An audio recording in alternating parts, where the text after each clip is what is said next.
Hello, everybody. Happy Tuesday. I am excited to speak to you today about how to grocery shop like a nutrition coach. Not that we're always perfect, definitely not. But hopefully, I will be able to give you some valuable tips as well so that you head to the grocery store a little bit more prepared and come home, of course, with some things that you actually intended to go to. Because I think we all know that feeling of you go to the store and then you come back with a gazillion other things that you actually intended to get, or you forget the one thing that you really wanted to, or it's just not as conducive to our protein and calorie goals as we would like it to be. So before I get into it, though, please do me a favor, subscribe or leave me a comment if you enjoy this, if you enjoy these kind of live chats where I just share some practical life advice. So let's get into my 10 tips for grocery shopping like a nutrition coach. Why is this even important? Once again, I've already said if we don't go with a plan, we often come home with things that we don't really didn't really want to, or just things way too low in protein, things that we thought were healthy but really aren't that healthy.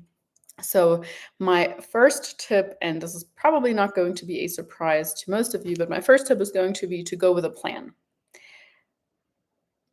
Oftentimes, I have said that pre-planning, whether that is logging your food in advance, whether it is time blocking for your workout, whether it's like literally anything, going with a plan ensures our success so much more, increases our chances for success, whatever that means in the certain situation, by a lot. So if you go with a plan, your chances of coming home with the things that you actually wanted to and not with the ones that you didn't want to pick up are a lot higher than if you just randomly go. The second point would be not to go hungry. And that is something that I definitely feel, because I get quite hangry if my blood sugar drops for too low, sorry. So basically, if I go in a very hungry state, at first I want to just grab everything. I think people are like either one or the other, or a mixture of both. They just want to grab everything, or you're kind of caught by paralysis by analysis, where you're like, oh no, but this brand number 9 could be like a point 2 better than brand number 8 or whatever, and then you end up picking nothing, and then you come home. So like I have experienced numerous times that I just ended up leaving with like 2-3 things, because in those situations we always resort back to our standard programming, right? And so for most people, that's going to be like, just grab some bread and some deli meat and then you head home, or the frozen pizza or whatever. That's not good either for me, because I had that restrictive mindset in terms of food for such a long time. It's always going to be like, I'll just grab the canned tuna or the rotisserie chicken and some vegetables and then go home. And then you realize, oh, I'm still hungry. I didn't plan for any carbs or any additional healthy fats or whatever. So not going hungry is a really, really big point. And also, we don't tend to walk away with so much like chocolate or treats that we see at the checkout, or just like tempting things that catch our eye, and that are just like impulsive decisions. So don't go hungry is point number 2, or tip number 2. Tip number 3 would be approaching your grocery shopping like you approach your plate. So make sure you have vegetables and fruit and protein first in your basket or in your shopping cart, and then think of the rest. So essentially, some examples could be making, like, I mean, most grocery stores are actually set up in a really good way when it comes to that, because you enter and you're right in the vegetable section. So load up here. Make sure you're getting your greens, particularly your greens. I always say that they are just the most nutrient dense vegetables.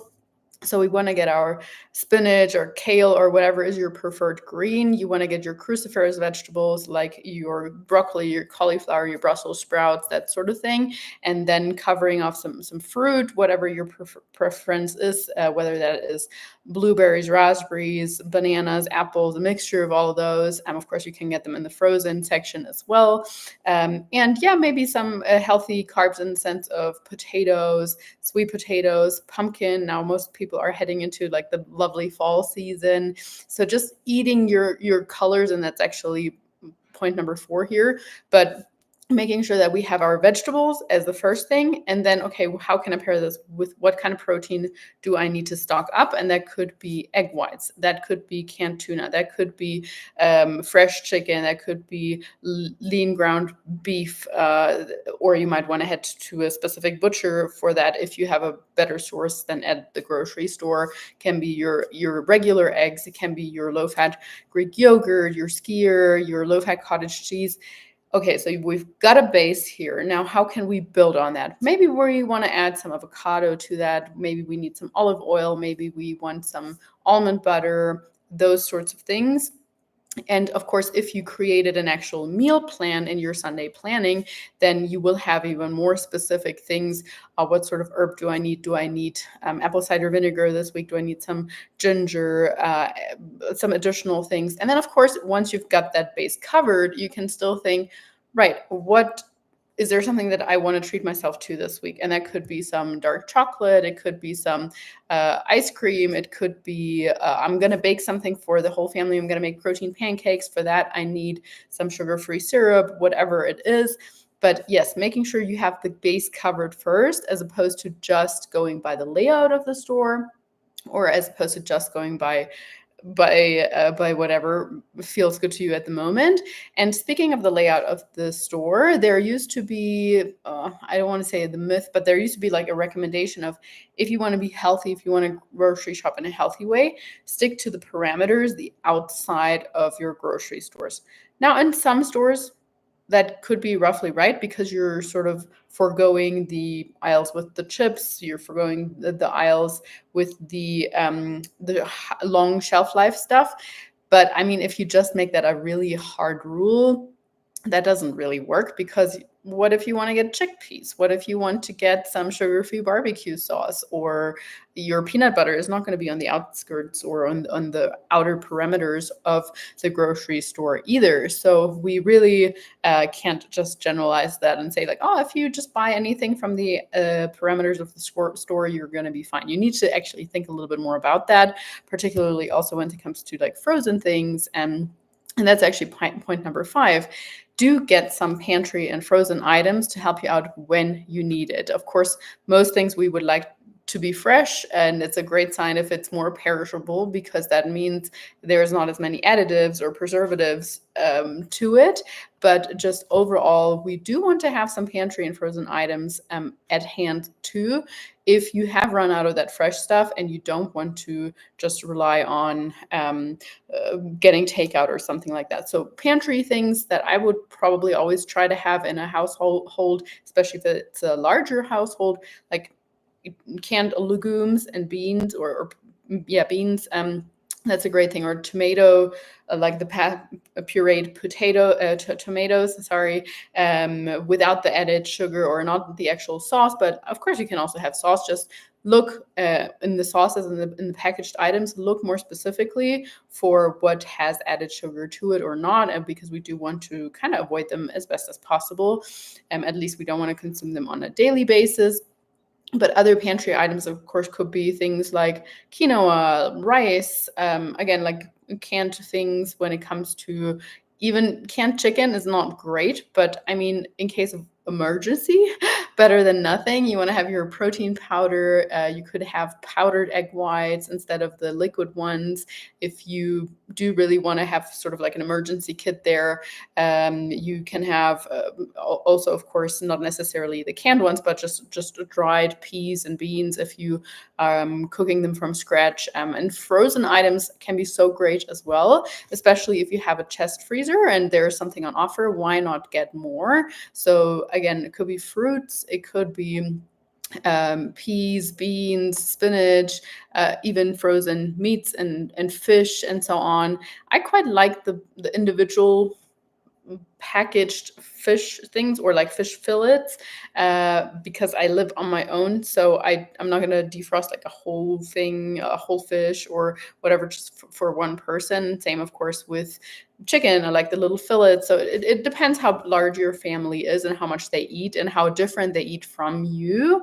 But I would say when people often argue, oh, my family doesn't eat this and that, or I feel like I need to go grocery shopping for them separately than for me, we don't want to forget that, of course, kids have a different taste, and maybe your husband or partner has a different taste also. But just generally speaking, they should still cover their protein. They should still cover their micronutrients. And so, even if it means, okay, they won't eat most fruits, but they do like bananas, then just get more bananas. Or they hardly eat any vegetables, but they do eat mushrooms or carrots, then just get more of that. So while variety and eating the colors that I mentioned earlier is of course a great concept, we don't need to force things too much, and we can live by example, and maybe your kids are eventually going to be like, Mom, can I try some of this? But yeah, focus on the things that they do enjoy and try to keep the others more to a minimum. And if you do buy them, I would say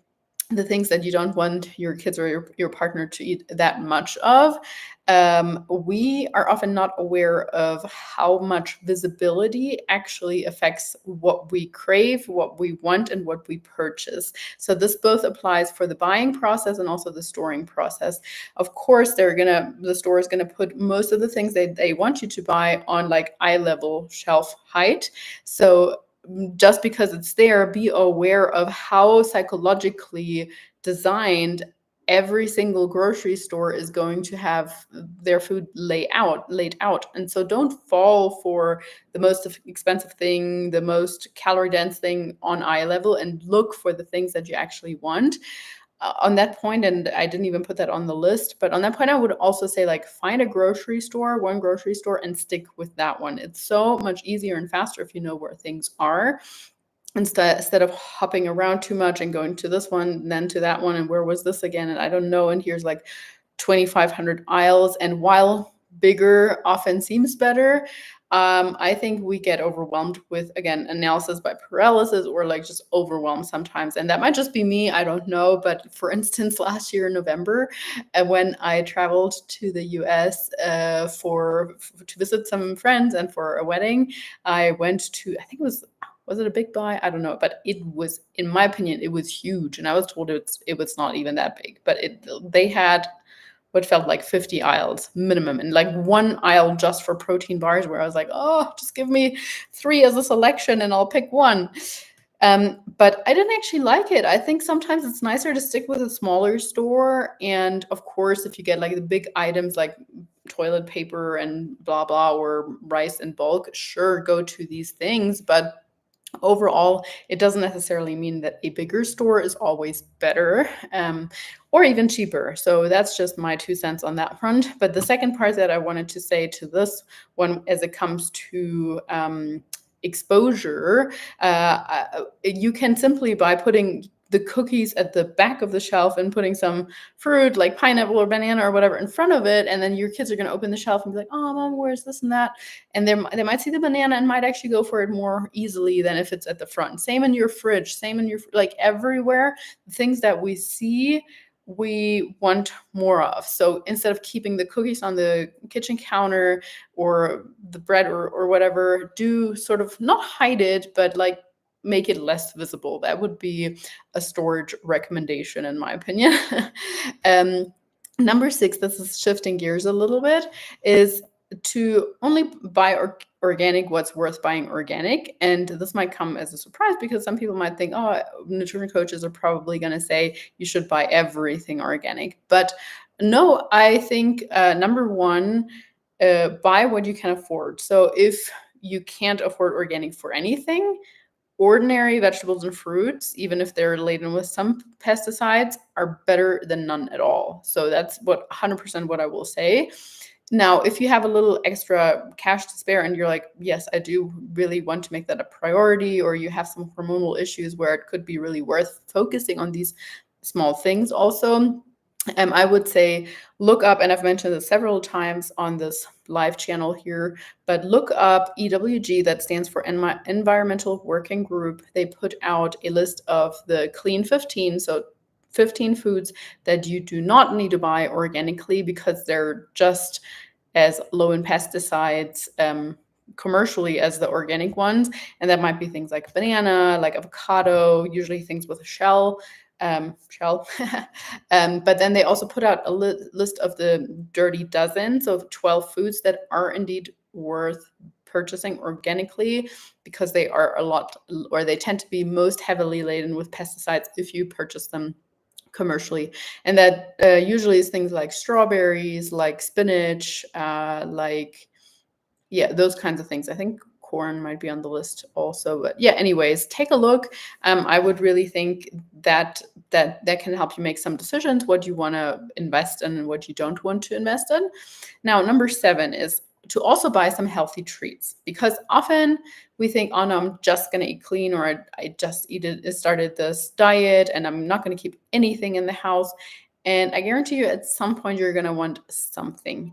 And so I do think it is better to anticipate those cravings and to try and work with them, as opposed to trying to ignore them and then you're getting caught by going through the drive-through for this or that, or for to go to the ice cream store and to like overload and get the triple cone thingy. So instead of that, I would say buy some popcorn, make some, like every Friday night with your kids, make some healthy popcorn at home, buy some delicious tasting protein bars, or make it your mission to find a delicious tasting one, because sometimes they might taste more like cardboard and you're like, oh no, this was not that great. I mean, generally speaking, going for something like a yogurt with like a skier with fruit and a little bit of nut butter is going to be higher in micronutrients than a protein bar would be. But a protein bar can satisfy some chocolate cravings. And speaking of chocolate, you can buy some dark chocolate. You could buy a protein waffle mix. There's things like protein brownies and those sorts of things. Of course, every now and then you can also have the real thing. Just anticipate for it and plan for it. But overall, I would say anticipate that you are at some point going to want those kinds of things. And if you're the kind of person that says, no, I'm absolutely fine with just fruit, then by all means, don't keep things like that in the house. But I do also think for kids, if we just say, you should never have that, you can never have that, or our family doesn't have that, it can often result into them wanting it even more later on, or when they have access to it, not being able to moderate it. So I think that's actually a very helpful skill to teach, to moderate some treats by having them in smaller quantities, maybe even like snack size bags or something like that. Don't get the family packaged huge popcorn thing with the gazillion extra butter and additives, but make it a fun evening, and let your kids be involved by making the popcorn with them, by trying different toppings from week to week. We could add the cheese powder one week, and we can add the powdered sugar another week to make it more like a kettle corn. Like make it fun. So even though I just said to not install that all or nothing mindset, I do recommend limiting the purchase of sugary beverages and alcohol. Number one, there are alternatives like zevia, or even I'd rather you have a Diet Coke in most instances, not always, but in most instances, than a regular one. Or even for alcohol, you can get some zero alcohol mixers or alternatives. You can get an electrolyte drink, because sometimes it's even just about having something in your hand. If you are hosting, or if your husband's on the couch and he wants to have a beer, okay, by all means, go for it. But I'm going to have my kombucha, or I'm going to have my electrolyte drink, or I'm just going to zip on my Zevia, and we can still have date night that way. But overall, I would recommend limiting that for financial reasons, also because I do think in terms of overall, like looking at food overall, that is a place where things add up without giving us much value, yet alone any very valuable micronutrients or even calories. So yes, that was point number 8. And that also brings me back to something that I said earlier on, which was being mindful of added sugars and refined oils, and just generally things that are really high in sodium, and for example, again, sauces or other ready-made things. And we don't need to take that way too far, right? Like there's a place and time for anything. If you go to Whole Foods or Trader Joe's, at the ready food station, or you're like, "Ugh, I literally have like 10 minutes this evening. I just want to put something in the microwave and eat it," then get a ready-made thing. Oftentimes they're gonna be higher in sodium and might have a little bit of sugar in them, even if it is the stuffed pepper with turkey meat, which hypothetically is good, but it's going to have more things added to it than if you were to make it yourself. Or if you're on the road and you are like, oh, I don't have any protein powder with me.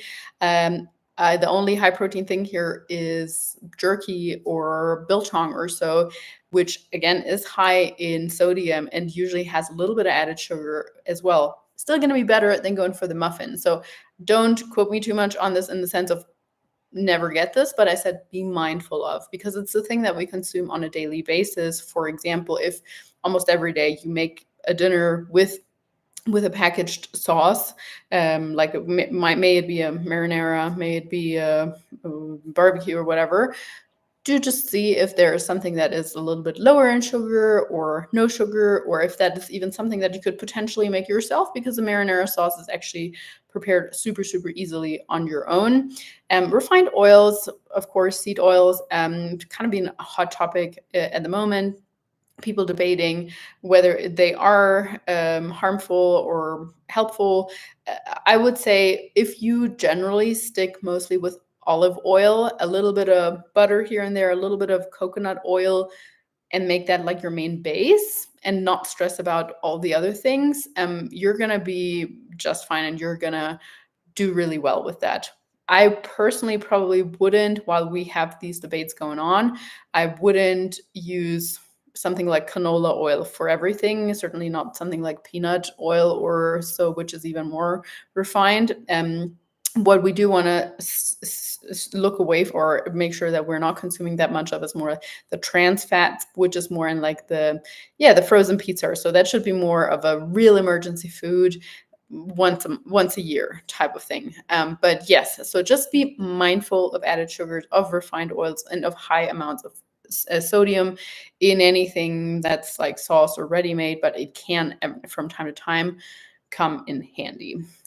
Point number 10 is a quote that I read a little while ago, and I have to admit I don't actually know where it's from. I heard Chris Williamson quote it on the Modern Wisdom podcast, but he said, "Be where your feet are." And this kind of sounds a little bit like woo-woo and out of topic here, but more often than not, we purchase the wrong things, we forget things, or we are just like coming home without without a few things that we wanted to, because we were so distracted. You might have been on the phone while talking to your child, while trying to organize a meeting, and then something falls down, and then you drop your keys and blah, blah, blah, blah, and this turns into a crappy experience, and you're not actually taking in the sensory stuff for like, okay, what does my body need, want, what am I going to buy? You're going to be quicker if you get in and out and you just purchase what you came there to purchase for. Of course, take your child with you, speak with your child while you're at the store, but maybe put your phone on silent, or leave your phone in the car whilst you're there. And even just from a politeness point of view, I actually used to work as a cashier for a little while when I was at university. And I have to say, I found it so, so rude when people with headphones or otherwise, they would be like, blah, blah, blah, blah, while checking out. And I just thought, they can't give me 20 seconds of like, hey, how are you? Thanks, or have a good day. Instead, it was just like a nod and continuing their conversation, grabbing their groceries, and maybe even forgetting something and running back and blah, blah, blah. So just something to think about next time you go grocery shopping. Be where your feet are. Do extend those small things of kindness to the people around you, because even though they are working in service, they still deserve to be treated like humans, and like you actually want to be there. But yeah, just to sum those up. So my 10 tips for grocery shopping, like a nutrition coach who's also flawed from time to time, but nonetheless, would be: number 1, to go with a plan. Number 2, Don't go when you're hungry or hangry. Number three, approach it like your plate. So making sure you've got your veggies, you've got your protein first, and then thinking of some healthy carbs to add, healthy fats to add, and of course, anything else that you'd like. So in terms of the veggies, also think about eating your colors, eating a variety of colors, but do truly also make sure that you are getting your greens. Those are the most important ones, in my opinion, when it comes to vegetables, specifically spinach, kale, broccoli, some cruciferous, other cruciferous vegetables. You can add some sprouts to that if you really want to support your liver even more. And do also get, like, once you've got that base covered, do get some pantry items and some frozen items for when you need it. And they are going to last on the shelf forever. That rice, that quinoa, that canned whatever it is, the canned chickpeas, the frozen tilapia or so. So be prepared, not just for that day. See that you always have a little bit backup. Look up what is worth purchasing organically and what is not, especially if you're on a budget. But if you can't afford to buy anything organically, then getting ordinary vegetables and fruit is better than none. Also anticipating that you are going to have some cravings at some point and that you are going to want some healthy treats or some treats. That can even just be dates, or you could also make it a challenge to make a nice little raw treat for for yourself, a nice healthy pumpkin latte or whatever.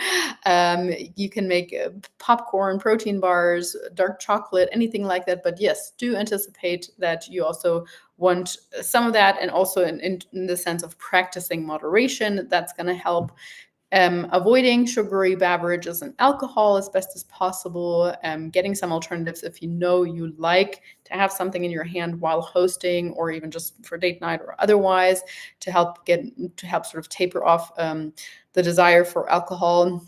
And then being mindful of added sugars, refined oils, and high amounts of sodium in certain things, especially in sauces or ready-made things, which can indeed come in handy from time to time, especially if we're traveling, especially if we're very short on time, but we don't want to rely on those on a daily basis.